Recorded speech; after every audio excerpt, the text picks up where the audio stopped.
একদিন গোছল করে বের হয়ে ড্রয়িং রুমে কথার আওয়াজ শুনতে পেলাম। শাশুড়ি আমার স্বামীকে বলছে, বৌমা কি তোকে তার বেতন থেকে টাকা দেয়?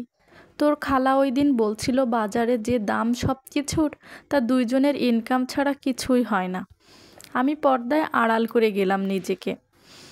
উনি উত্তরে বলল, আর বলো না আম্মা, প্রতি মাসে তোমার বৌমা বেতন পাওয়ার পরপরই আমার সাথে এ নিয়ে একটা ঝগড়া হয়। শাশুড়ি অবাক হয়ে জিজ্ঞাসা করলো, বৌমা তোর সাথে ঝগড়া করে? হ্যাঁ আম্মা, প্রত্যেক মাসেই আমাদের ঝগড়া হয়। সে কি করে জানো কি তুমি? মা বললেন, না তো বাবা, ব্যাপারটা কি আমাকে খুলে বলো তো তুমি। উনি বললেন, মা, সে প্রতি মাসে বেতন পাওয়ার পর আমাকে টাকাগুলো নেওয়ার জন্য সাধে। আমি প্রতি মাসে তাকে বকা দিই। বলো তো মা, ওর টাকা কেন নিতে হবে? ও যখন ছিল না তখন কি আমি সংসার চালাতে পারিনি? সংসারে একজন বেড়ে গিয়েছে বলে কি ওর টাকা নিতে হবে?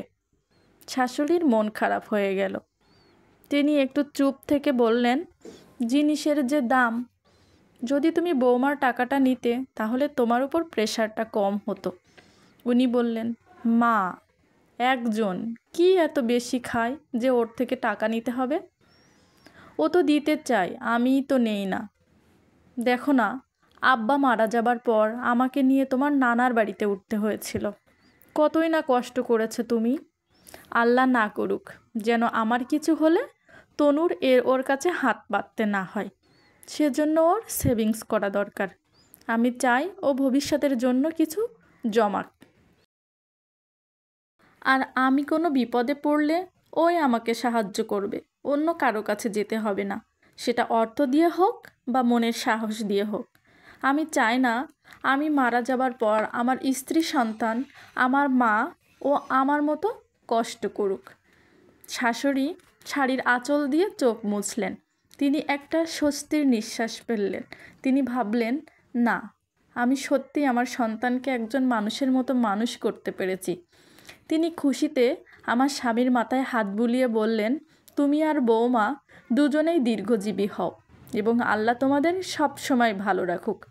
সেদিন পর্দার আড়ালে আমি 2 ফোঁটা কেঁদেছিলাম।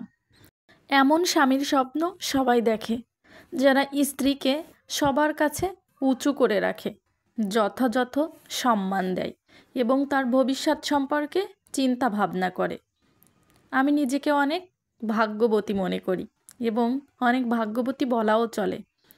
মা ছেলের কথার মাঝে একটা কাশি দিয়ে ড্রয়িং রুমে প্রবেশ করলাম। দুজনে আমাকে দেখে একটু নড়ে চড়ে বসলো, যেন তাদের মধ্যে কোনো কথাবার্তাই হয়নি। আমি এগিয়ে গিয়ে বললাম, মা, আপনাদের একটু চা করে দেই? শাশুড়ি বললেন, হ্যাঁ বৌমা, দাও, একটু লাল চা করো, আমিও আসছি তোমাকে সাহায্য করতে।